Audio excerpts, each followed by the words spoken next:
Hello, testing. Hello, and welcome to episode 2 of the Dosi Dynamics podcast, where we'll unpack inner guidance to unlocking your potential, health, and movement performance. We're getting those reps in now. This is feeling good, solid with the setup, and hope you enjoyed today's episode because it's about me. I'm going to enjoy seeing what comes out in the episode, and I'm excited to see what I'll say. It always feels weird for me when you're talking about yourself, but I want you to get to know me. I want you to get to know what I'm about, my business, how I designed it, why Dosi Dynamics exists, and how I've become to shape the person I am. Okay, so hello, my name's Hayden, aka Dosi Dynamics. I live here on the Gold Coast. I'm in my 30s, and I'm absolutely living the dream. If I ever say otherwise, please slap me. I have such a beautiful lifestyle, surrounded by good people, and this stage of my life feels good because I've shaped it that way. And so growing up, I've come from a background of Sunshine Coast with a really beautiful lifestyle close to the beach. I love surfing. I love all of sports and outdoor activities. I love health, obviously, is a big value of mine. If I was to summarize myself, I'm quite an outgoing character. He's not afraid to look inwards at his life and try and squeeze the most out of this world and this opportunity. I'm a one-shotter, as I like to say, which just means you got one shot at life. So why not try to do everything your way? As I was referring to in the first podcast, if you were here for that. So now that we're at this iteration of, or this version of me here sitting in the chair talking in the podcasts, it's fun to tell a few stories. I want to share how I got here and what shaped the person I am today, and hopefully give you some tools along the way or some new ways of thinking about designing your life. So as I said, I grew up in Sunshine Coast, close to the beach. I was very fortunate with a comfortable upbringing in a beautiful setting. And comfortable is a good word there. And it was a lot of my early stage of my life was pretty comfortable. I didn't really have any like giant goals to make the Olympics or anything grand, but I was always very active and interested in sports and performance, the outdoors, health and wellness, and enjoying the fruits of the world. Growing up, I had some crazy adventures. If I had a GoPro at the time, then they probably would have gone viral because I spent majority of my time walking down to one of the most beautiful beaches in the world in Moffat Beach, Caloundra, which is shaped by beautiful coastal headlands and just like the most dream spot to grow up in because especially if you're a surfer or love the beach, one side of the headland will be protected from certain winds and same thing for the opposite. So there was always opportunity to surf. Besides the fact the waves sucked and it didn't get much swell, sometimes we really scored. Growing up, obviously surfing was a big part of my life, but I also had a really big backyard. And so my playground was large when I was young. It was good.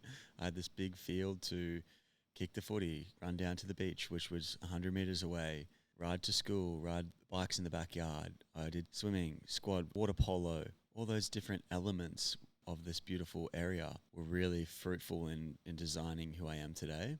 And also that gave me opportunity to explore. And so I continue to, like now that I zoom out, I continue to do that in my life today. I'm not really stuck in where I'm at and I like to try on different things. And if I probably stuck to one thing, I would have been amazing at it, but I didn't. And so that's not I said, as you can see, that's not me. So I'll try all these different things in life and just enjoy the most of it because it's fun. And that's what brings me fun. And that's what reminds me of my upbringing and my childhood. Some of the best adventures. I would get up early in the morning, as I said, surfing on these different coastal reefs in open water. Every couple of weekends I would spend with my dad and I'd be able to go in the boat and drive out to Old Woman Island with my mates. Literally we're like, imagine 17, 18 in a tinny, flying out the back to find untouched waves early in the morning, down the creeks, jumping trees, towing each other behind the boats. Things that these days are obviously viral vlogs, but I was living it. And all that components of all those activities, I think really helped me in finding fun in life. And that's what I like to enjoy. When I think of myself, I think of like radiance and fun and energetic because I've experienced it. And so my body, my nervous system knows how to do those things, how to bring some energy to life, and it's shaped by this beautiful upbringing in the Sunshine Coast. I can't speak too much for my health though when I was growing up because it's always the classic, I was a kid who ate fish and chips after surfing and occasionally deep fried Mars bars. I worked at a Foodworks, a bakery when I was younger, and I would eat abundance amounts of sugar Mum had a staple. Mum had a really good staple dinner. Monday was like meat and veg. Tuesday was taco night. Wednesday was spaghetti bolognese. You know, what a basic concept of health was then. And you can't say otherwise because no one knew truly what health was. But we did eat a lot of fresh things, which was great, besides the weekend activities of chasing hot chips and the rest and having ice cream and Milo every night for dessert. So those things on the health, I guess, ultimately, I don't know if there's any truth to this. This is my own personal myth, but I like it. And it's like what my own internal dialogue says, where I think that I was on the verge of probably, if I didn't flip, like my body, and because I'm quite good at listening to my inner guidance, I think if I didn't change my health, I would have ended up long term in a bit of strife, like diabetes, the amount of sugar I used to consume, and the lack of health that was present in my life was probably going to be catastrophic long term. And so I think that like feeling like shit, listening to myself, and then being like, okay, this doesn't work for me, and having to change it, I think is a big difference in in my life now, or it is a big difference in my life now. And that's probably what people don't get sometimes, is they probably don't listen to that inner guidance, or that being like, I feel like shit, why do I feel like shit, and just questioning it. That was like a key part to my health journey, because obviously coming from eating shit into trying to eat, like I went to the stage of almost perfectionism for a while there to help reinvigorate what health means to me, and what my relationship with food and energy, and what it means to me to get the most out of life. There was times where I'd go to, you know, sport or squad in the morning, which is my squad is, it's like swimming early or water polo, and you know, I didn't know much about energy. I would just go do the things, and then I'd be like, I'm extremely tired. Chlorine fucking hurts my eyes. Just feeling like shit when you're younger, and you just do it. And I'm like, I'm so grateful, obviously, that for what I did. But now I know better, and I can't wait to teach my kids about energy and performance and feeling good while doing sports as well. I think it'll be great because I have the knowledge and the wisdom, and it wasn't available back then, or wasn't as easily accessible, right? So now it's my duty to help, and a part of my bigger mission is to help people understand for their own vitality, in order to share that with their kids as well. So you'll see that theme being health and movement performance shine through into this podcast long term as part of my bigger mission and goal. And so coming back to where my journey is going, so I've basically grown up in this beautiful area, and then as I've aged, I had a lot of comfort. I was very comfortable in what I was doing. I didn't really have any real sense of direction, I guess, in a way, because I was in such a comfortable environment where I could just do what I wanted to do. Again, which isn't a bad thing, because it gives me these wholesome experiences to cultivate who I am today, but also doesn't really push the limits and such. And I don't know if that's the absolute truth, that you have to be like pushed, but I think just having that ultimate, I guess, I don't know, there's something about that when someone has like catalyst, an experience in life that is a really big catalyst for change. I think like that's a really powerful tool that life presents us. And my journey was always longer.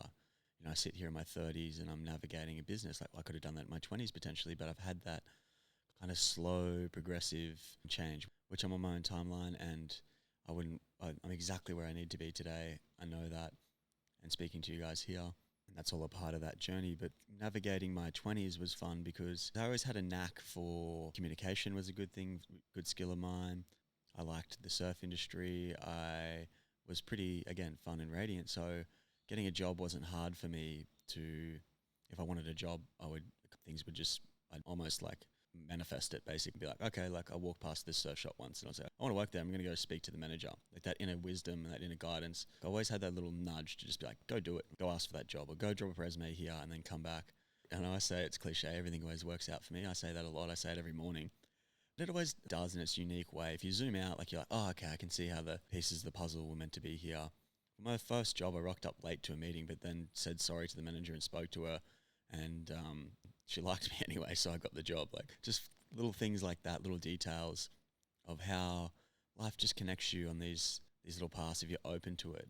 And you don't have to have too much confidence, right? You just have to be open to and give yourself permission to be like, let's just see what this experience, where it takes us. And this is all like, I was still thinking this when I was younger.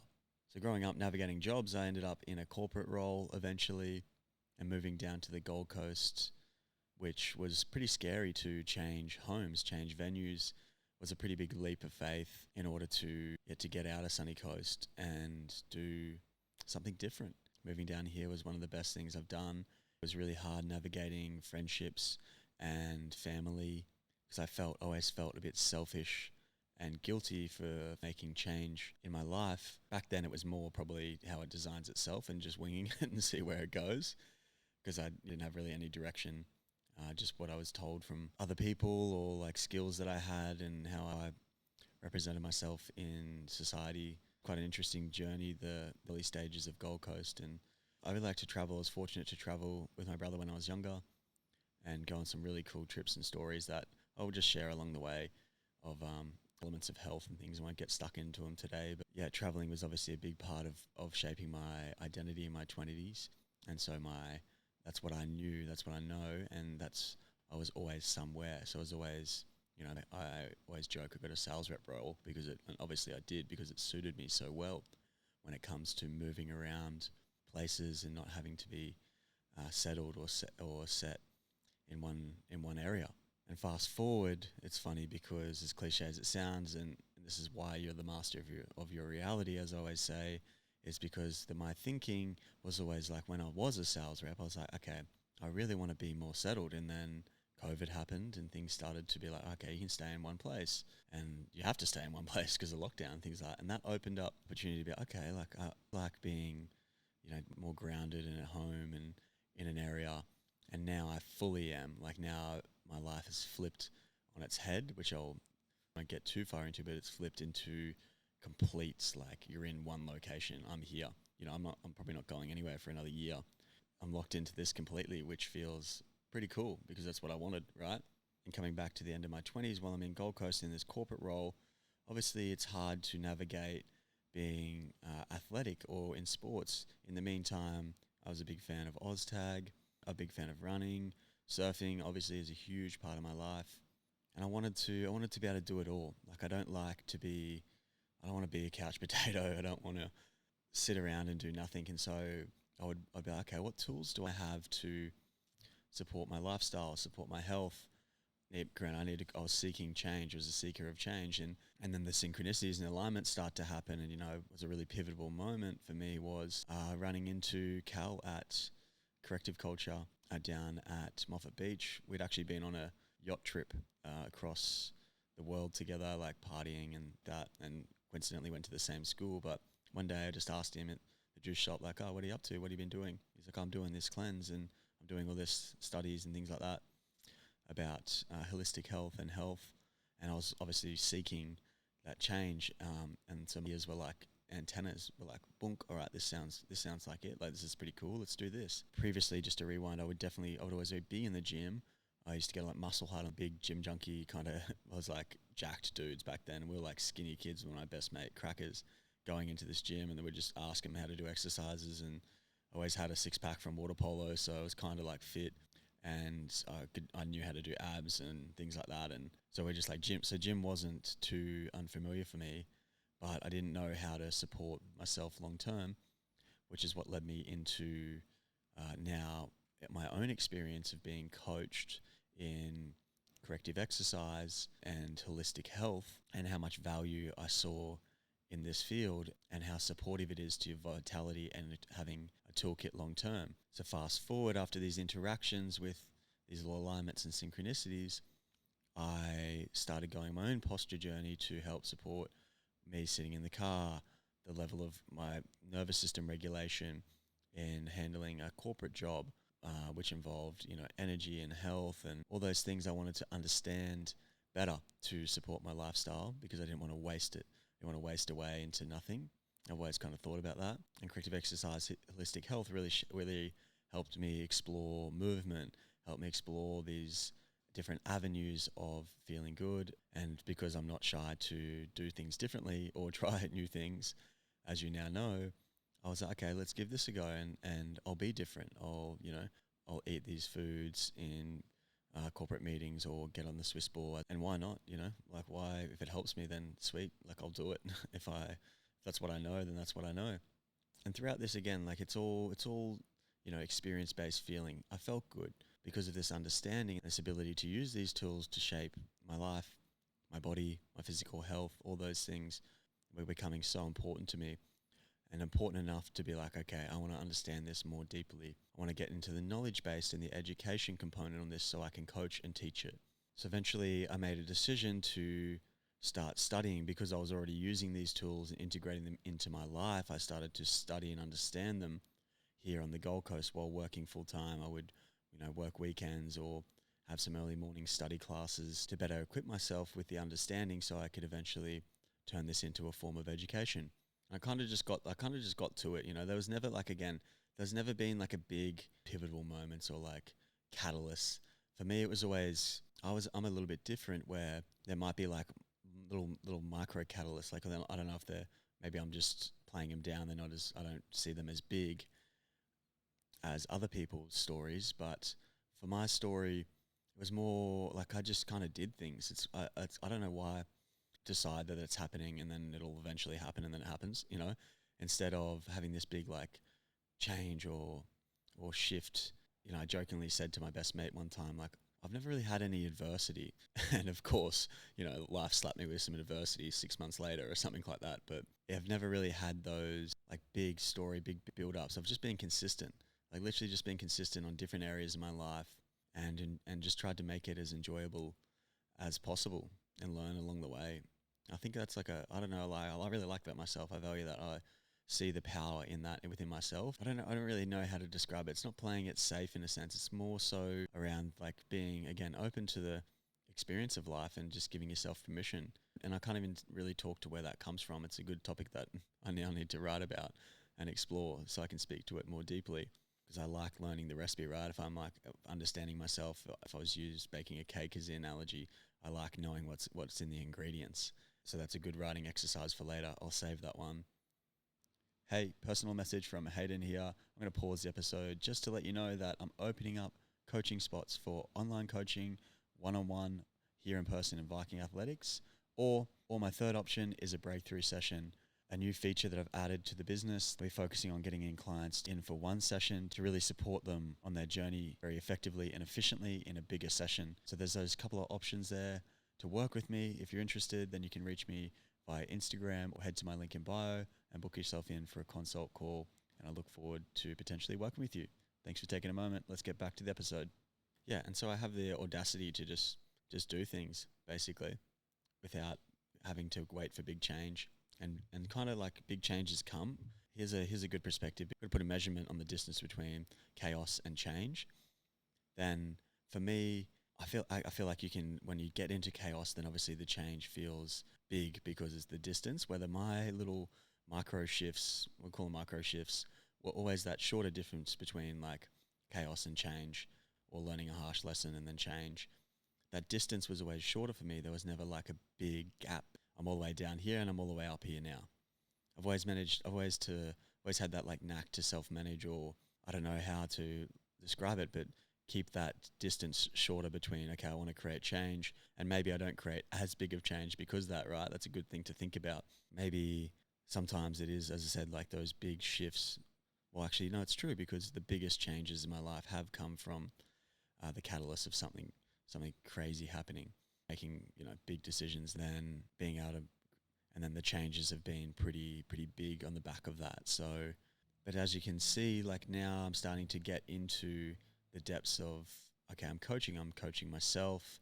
I'm understanding what it takes to create a healthy lifestyle, and I can teach this. And so again, competence equals confidence. I started to get competent in what I was doing and understanding it and applying the knowledge base and the data to it. So now I can teach it and coach it. And so now we're landing down into the Dosi Dynamics stage. We got Dosi Dynamics from Hayden, Hey Dos, Dosi for short. And we added, I liked the, DD. That's how we landed with Dosi Dynamics and creating this business. I was like, all right, I want to teach this. Like, as I said, I really favor, guidance and health and performance. And so, health and movement performance. And teaching that is fun for me. It really lights me up. It's something that I'm passionate in, as you can hear. That's why I have the podcast. That's why we're talking today, so I can help support others, which really is a part of my bigger mission, as you heard earlier. And so what's some tools I use? I'll start to go into a bit of the data, right? I'll give you some tools I use, or some concepts of health and inner guidance. I think, inner guidance, I'm a really big fan of mentors and using someone else to help unlocking, your potential, just like I am here today speaking to you. I see so much value in having other people help understand your internal guidance. It's, again, I think in the episode, if you listen to the first episode, I spoke to your own uniqueness, and you're the one at the driver's wheel, and using and having other people there to mirror your own internal perspectives, beliefs, understanding of what shapes you will be one of the greatest assets to your life, because you can really start to see, if you spot it, you got it. And so those people will come into your life, or if they haven't, then be open to it. Start to manifest that thing, or think about it. And I guarantee you that someone will show up eventually to help support your life, as long as you're open to it and give yourself permission. Number 2 is being able to self-regulate enough in your life to be able to hear what's going on or see what's going on in your life. We can get so caught up, so stuck in our lives, that there's no room for expansion, there's no room for growth. We're so contracted, which is a necessary phase in order to expand, but instead of getting stuck there, to being able to create room is really important. And how to create room is to, you know, as they say, like applying the principles of habit, of, you know, doing 1 minute of meditation or writing a day, starting something so simple. Daily consistent actions is another way to put it, that are going to help create that space and let the expansion phase unfold. Doesn't mean you have to expand so far that it's like an hour process. If you want it to be, then sure. But those daily consistent actions are like in the gym, right? We go to the gym to work on our physical body. Where's the mind gym? Where's the inner work gym, where you're sitting down and allowing that space and allowing that expansion phase to happen by listening to that inner guidance, writing down some things that you're happy for, grateful, that you're sad about, starting to identify what that internal dialogue says is definitely the best way to help shape your life. Honestly, I don't think you could tell me otherwise. It's so important to be able to understand what you feel, your emotions, your mental health. Everything starts with the mind. Like, we've been gifted this powerful mind. That's what separates us as a species. Why not use it and understand it as a valuable tool to co-create your life? So yeah, take the time to sit down, 10 seconds, 20 seconds, 1 minute, 2 minute. You've heard this before on probably multiple podcasts, multiple people say it, but I really enjoy just writing down some things, talking down with friends you're open to. Send yourself a voice message. Listen to yourself talk over a space of 3 months. Go for a walk every night and do a 30-second voice message to yourself over the space of 3 months, and then go back and listen to it. And you'll understand. It's like having a mentor, right? It's like having your own mentor, understand what you're saying at the time and how you're evolving. Because life's going to flow, like life's going to go. Every day is different, so you can't get too hung up on everything. It's just like having these tools to help you understand yourself and enjoy life a little bit more and get the most out of it. So inner guidance, understanding that inner dialogue is important. Everything starts in the mind. And don't make it a big thing. Like, I always hear people say, like, oh, I can't meditate, or I don't know how to meditate. It doesn't have to be meditation. It's just like being able to be aware of you. Everyone's aware of their thoughts, and it's either a judgment and it's a thing. You know what I mean? Like, people make their thoughts a thing. We do that.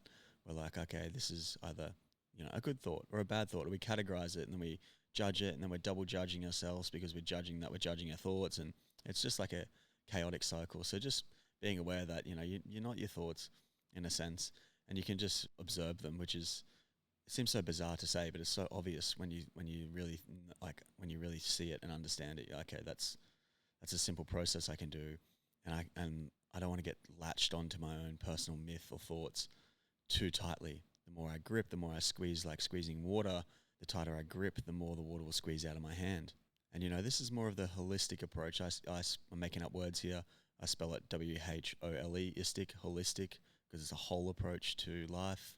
I think that's really important to understand. That's what I want to do on this podcast, and different themes and topics along the way, of having that holistic approach, that whole approach to life.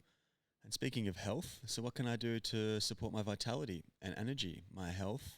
Well, definitely don't count calories. That's one thing. Fuck counting calories. Like, get to eat good food. Let's start with whole foods. Speaking of whole, WHOLE, whole foods, because we're going to get more nutrients, more vitamins, more energy, more amino acids out of our food. So a good thing to cut out in your health or understand is less metrics, less rules, more whole foods.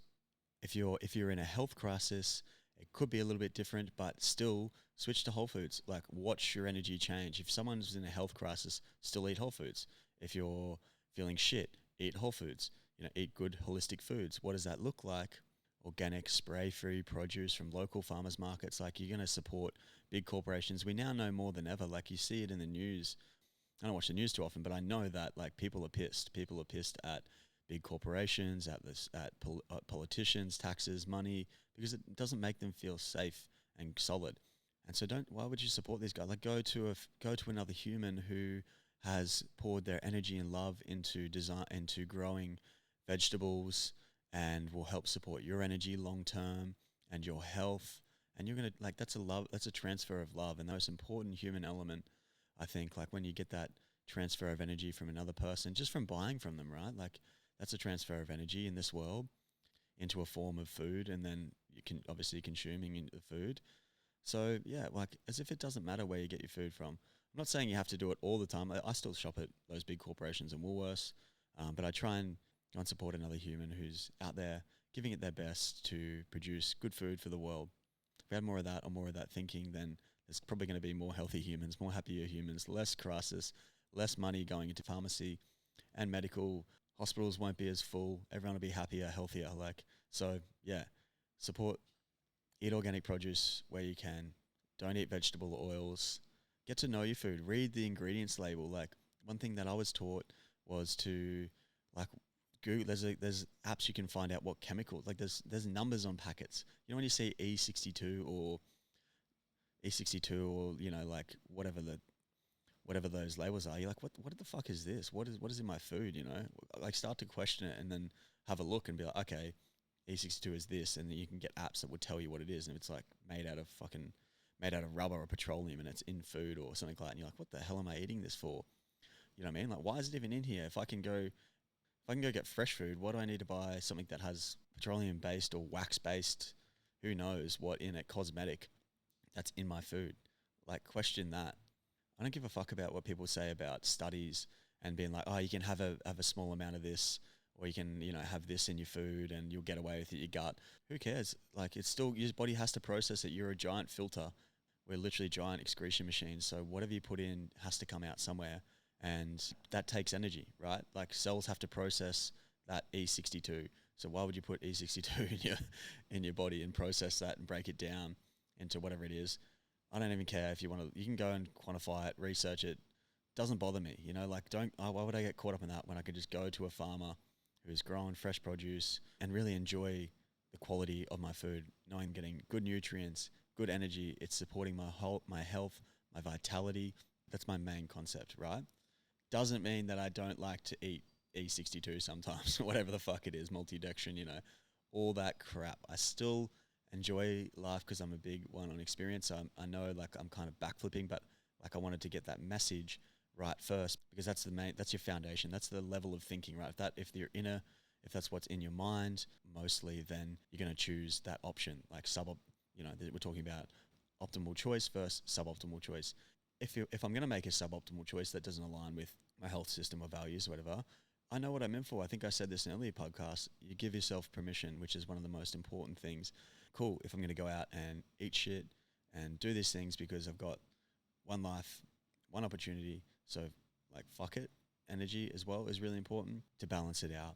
Have the concept there of eating good food, and then also know when you're not eating good food and give yourself permission, so the body's not like, so alarm systems aren't going off and you're stressing out about it, and it's an ordeal, right?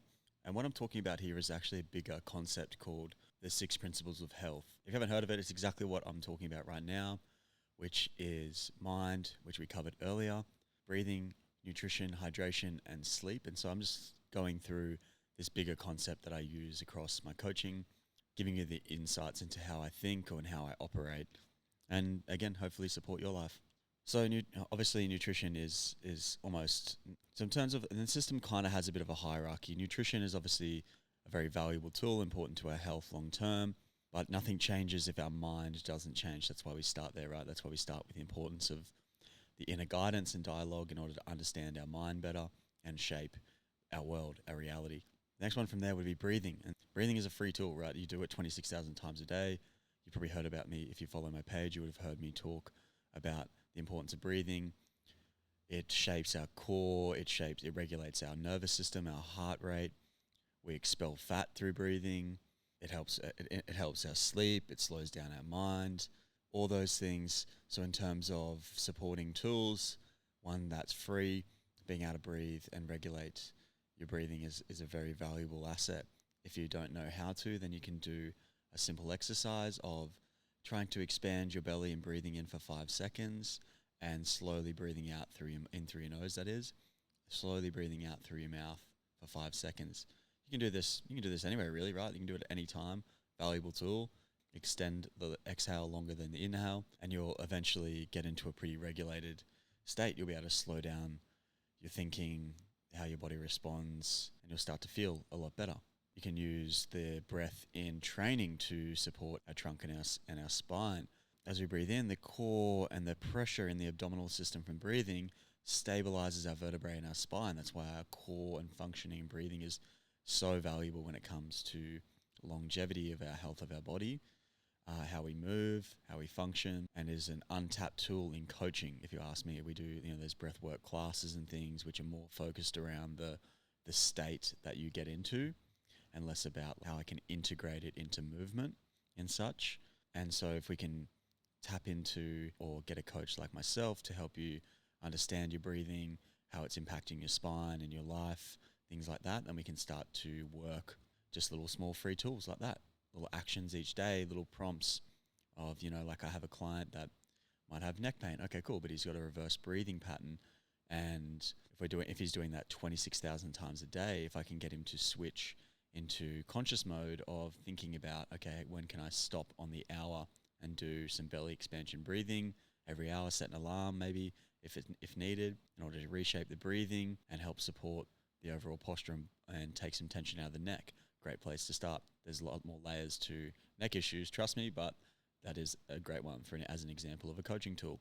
I've recently been experimenting going down the route of mouth taping at night, and it's so good. It definitely improves my health and the quality of my sleep. I nose breathe most of the time anyway, but you never know what you get up to at night. So just having that little extra safety blanket, we'll call it, will really help you support your sleep long term once you have that breathing pattern down right. You want to be able to nasal breathe and get your health regulated more before you go into probably mouth taping. But yeah, definitely a tool to use long term and something that was fresh in my mind because I've been using it lately. Breathing is actually where majority of our fat loss comes from, which is an unknown fact for most people. They're like, wait, how does the fat leave my body? And coincidentally, it's attached to the O2 molecules and floats out into the ether. It's pretty goddamn weird, but if you don't believe me, Google it. So breathing is a very valuable tool to us and a very valuable asset. Next, we've got hydration. So we spoke about nutrition. Hydration is equally as important as nutrition, if not more, as it's such a big process in the body. We're made up of a lot of water in the body. It controls the signals throughout our body, throughout our fascia. It can help support our blood pressure long term, like getting good quality water with solid minerals. I try and source local spring water. Super easy. It's $40 a fortnight. That's free, as I always say, to be able to get delivered to your door fresh quality spring water. You're getting it from your local area, which is even better, and add some Celtic salts in there.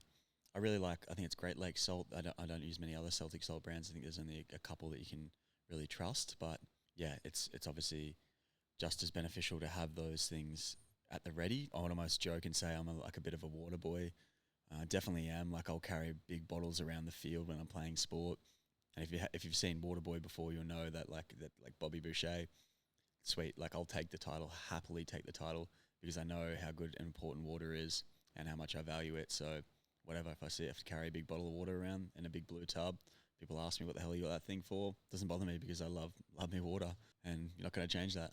We'll go deep as we go into performance later on the topics of water and how it interacts throughout the body and how important it is. I see a lot of athletes that don't even drink water, and I'm like, you guys are kidding yourself. Like literally you would be missing out a lot of potential just from drinking some water. Getting some spring water is a great tool to support your health. You can, as I say, get it delivered. If you want to find out how much water you need to drink at a minimum, you can times your body weight by 0.033. That'll give you a bare minimum water intake for the day, not including fizzy drinks, any other crap that you drink, wine, beer, the rest of it. You really want to hone in on how much your water, how important water is to you, and drinking it throughout the day, especially if you have pain in the body. Really be diligent with your water intake. That's going to help you a lot, particularly like disc pain and things like that. We'll uncover that in another episode. This is why I created the podcast, so I can just rattle off this information. So good. Then we go into movement. I'll save movement for last, but that's kind of the next one, is moving the body. Sleep is ultimately the chief physician, as Paul Chek says, and that's so true. Like, you want to, obviously all these 6 principles of health are great understanding, great base level understanding for health. This all supports your sleep. The only time that we get to undo all the fuckery we do to ourselves, like all the shit, the processing in the body, everything that we have to deal with. Sleep is the ultimate physician. It recovers us, restores us. It's the ultimate state of peace and going inwards, because it's non-negotiable unless you force it not to, right? But the body needs sleep. It's a non-negotiable for us. So why would we ignore it? Let's try and get that quality of sleep really down pat. And what's impacting your sleep is the most important question, which you can look back at the other 5 topics to see what could be impacting my restoration stage. A little bit of sleep hygiene is a good way to support your overall sleep, like getting obviously a dark room where possible. Temperature is a big thing. I think people are mad for sleeping in the heat, but you know the type of person you are when you have a shit quality sleep. You wake up, you're cranky, you're driving around, you're like, everything pisses you off. Like, the world's just a harsher place when you don't get good quality sleep. So don't mess around with sleep hygiene. Go pillow shopping, lay on the floors, try the pillows out. Like, I joke about this all the time. I love going to pillow shopping, love trying out a new pillow, getting it, make sure it's nice and comfy, get the room temperature right, nice and dark. Like, make that your little cocoon, make that zone. Put some red lights on. Don't have the big lights on, fluorescent lights in the house, which we know that it's going to keeps you awake. So we can dull down the light. That's how our body knows the signal. Circadian rhythm, if you haven't heard of it, is a really important element of sleep, to be able to have that regulated state and dropping into deep, good quality sleep. So I guess, another thing is light. Light is the element that we rely most on, that everything is designed by. So getting enough sunlight is probably a good one to add. It's almost its own principle, I guess, because it's so important, right? But getting enough light early in the morning upon waking, not your phone, obviously, and other things. I've got a big infrared light panel when it's dark to be able to get some nice quality light, but I want to get into sunlight as soon as I possibly can. 20 minutes of sunlight in your eyes. If it's cloudy, a little bit longer. Try and make that a priority, and that'll help impact your sleep, your happiness, your health, everything long term, right? So focus on a little bit of sleep hygiene and how much light you're getting. It's not that hard to think about, right? These are all easy, free concepts to support your health. Really, it's not that, like, unless you make it hard within yourself or in your mind, when you think about it on the base layer, pretty simple to follow, pretty simple to do, unless you make it complicated, your choice. And lastly, we've got movement. So movement performance is a big journey of my coaching. These things are what make up Dosi Dynamics, of how we got into here in my style of coaching. And movement performance is something that I love. I'm so big on, because I loved exploring it myself. Again, I was never really a guy that was nailing one sport, but I can do many things. I'm great at surfing, running, field sports, like you name it. I've been good at it, snowboarding, and I can give that movement skill and adaptation for the body to be able to go do those things and enjoy them, right? Like, I think it's pretty cool. And like, when you think about and like what humans can do and what's possible, being able to cross over in sports and do a lot of things is a pretty like chief design, you know what I mean? Like, pretty meta design in a human, if they can move their body, be coordinated in so many ways, and enjoy sports. And that's what I liked growing up with, right? I did all these different things. So I can see how I'm a movement performance coach when I zoom out, because I was always into movement. I was always moving my body in different ways and trying different things. And then I needed the understanding. So now I applied, as I said, the educational based thing to knowledge to movement, of understanding like biomechanics of how the body moves, how anatomy interplays with each joint, how muscle ranges impact our posture, our lifestyle elements impact our posture as well, importantly, and what exercises would we best use to start to reshape the way that we want to move, what we want to get out of life in movement. As I said, being able to move across different sports and do what you love can bring so many opportunities to your life. If you can run, if you can train, if you're feeling good about yourself and confident, you might not be winning the Olympics, but being able to move and do things and try new things and have that happiness and that experience out of life is so valuable. And that's what I want to offer to my clients in the bigger picture, in the background. I probably don't draw on that message enough, but really, if you can, again, hone in and forget about the little nitty gritty things for a moment of like, form, technique. It's coming back to the bigger why with movement. Why am I moving? What am I moving for? Is it a part of my happiness? Am I competing for the Olympics? What is the objective? What is the goal with movement? And that's when I get the keen eye for details personally as coaching, but not getting you stuck in those. I want you to stay more broader on your objective with movement, because that's the most important thing. That's what's going to crystallize into your reality, as we know, because it's in our thinking. Then we integrate it into movement. I'll handle the details. I'll handle the little gritty things because I enjoy it. I study it.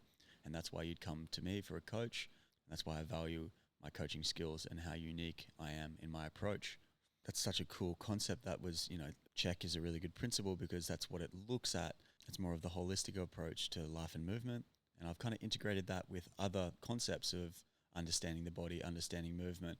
I like using the DNS for really laying the foundation, or coming back to the foundation really is what it is, of movement. And this one's pretty cool, so I'll talk to it for a second because I don't share it often enough. DNS, when we do it, we want to regulate our nervous system in order to access those patterns that we developed in infant development. We learned how to move. Again, as I was saying, with my experience of movement over my childhood and into my 20s and things that designed the athlete that I am today, or the person I am today, with my movement, with my ability to move, you learn how to move when you were younger. So what was your foundation like when you learned to move? How did you centrate your hips? How did you stabilize your core? Did you learn to bend, squat, hinge, lunge, twist, push, pull, all those things? Well, it's I was kind of crossing into check and DNS there, but how did you learn to move? Can we come back to the foundation, because our brain knows those patterns, they were developed there. So let's go back and make sure we can rejiggle the keys and wiggle them back to access those things. And when we do that, we need to move in a more regulated state. We can't access that while we're in a heightened state in that reptilian brain or monkey mind, whatever you want to describe it as.